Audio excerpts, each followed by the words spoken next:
Hey YouTube, Ryan G37 back here at you. Starting things off, here's everything that's required to do the install and modification.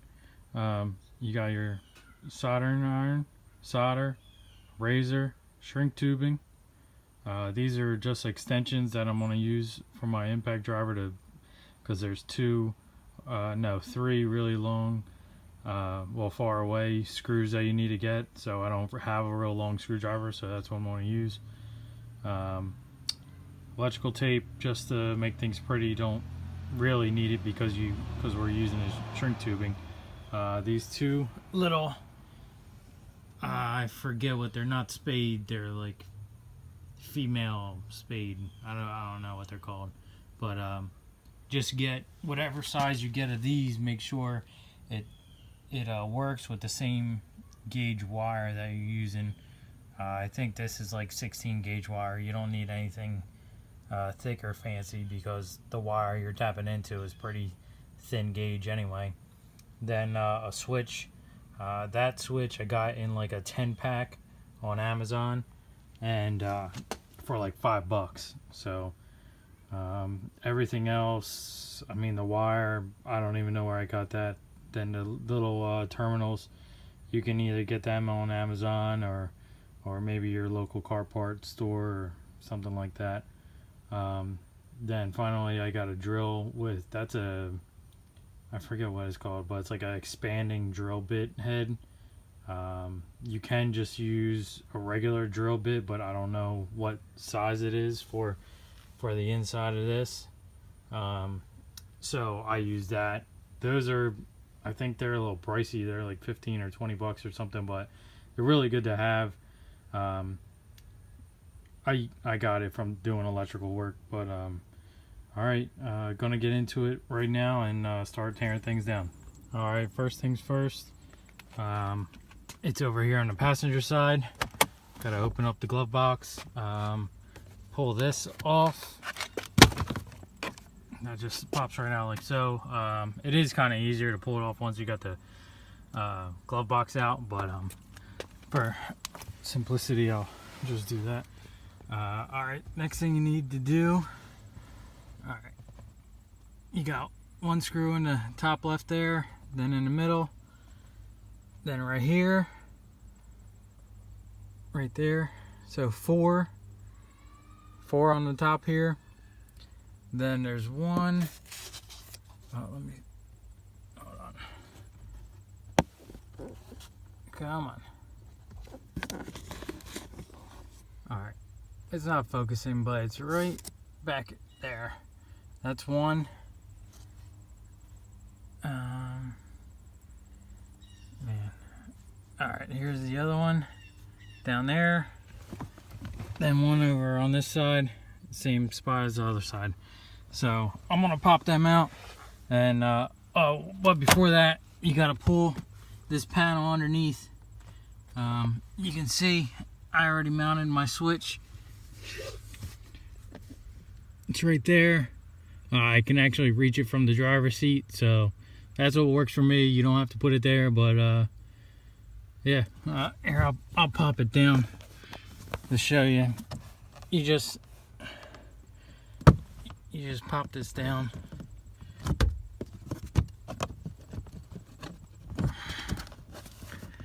There we go. Alright, so for me, I'm gonna have to pull out these terminals off the end of the switch, but yeah, you're not gonna have to do that. Then this just slides out like so.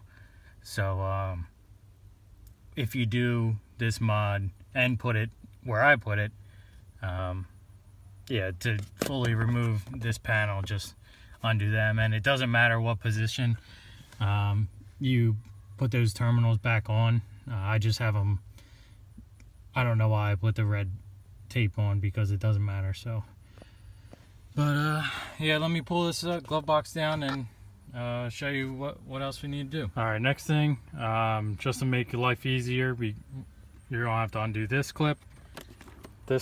Well, this is actually a light that just twists out, and this clip here to fully remove the remove the glove box from the passenger compartment, because you're going to need to get back in here, back all the way back in there. So you're going to need to come from underneath to get in there. All right, so let me get this last clip off, and then we'll go.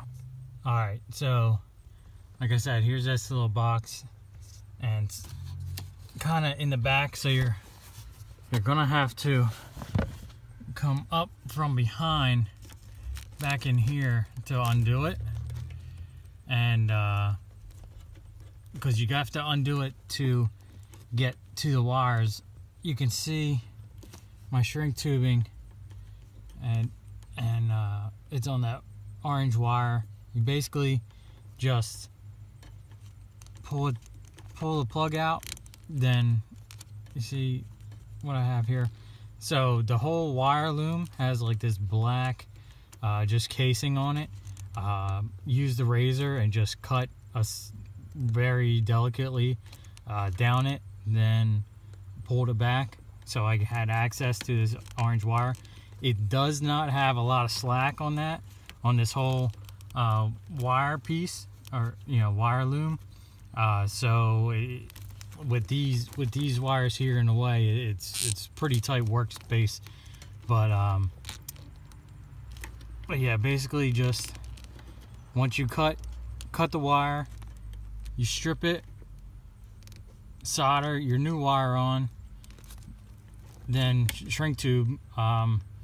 Always remember to put your shrink tube on before you do your terminals or anything like that, because it doesn't fit over top otherwise. I've done that numerous times and screwed myself and had to redo everything. But yeah, so the orange wire, that's all you have to, the only one you have to touch. I don't know what the other ones do, but so don't mess with them. But here's what I did.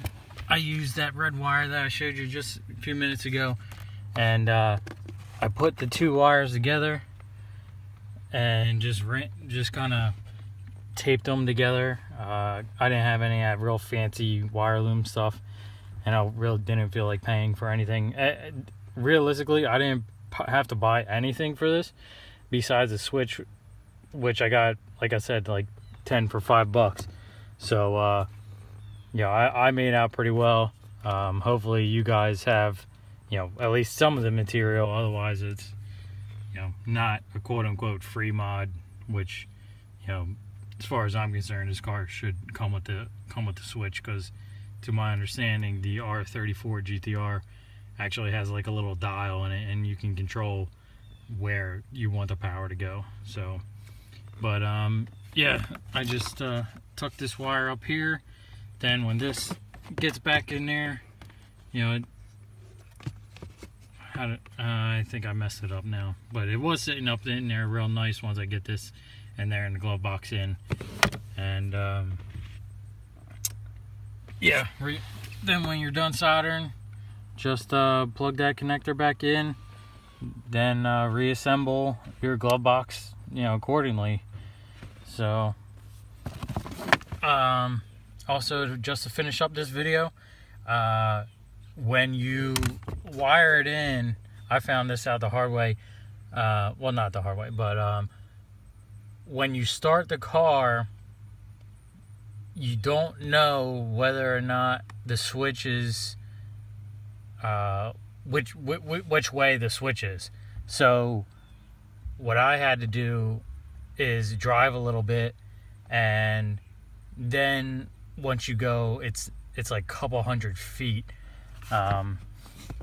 your all-wheel drive light will pop on, and that's when you know that you're in rear wheel drive mode.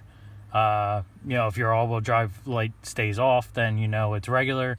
So then if you want to kick the front wheels out, shut the car off, flip the switch, turn the car back on. I read somewhere that if you do it while the car's running, the car will like freak out and this, that, and the other thing. I don't know. I didn't try it.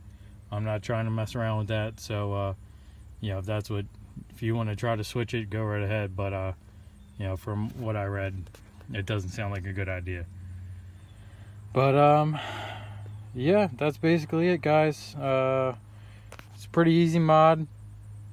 I didn't have a video when I made it. There's just a thread from a forum, and that's why I made this video. So I hope it helped you out. And you know, people that I've chatted with either online or from the forum, you know, they don't have any problems. So I think one guy said he drove like 10-20,000 miles, no problems whatsoever, which kind of makes sense because of the way, at least my understanding of the all-wheel drive system is that the front wheels are never engaged unless if the rear sees slippage. So kind of makes sense to me.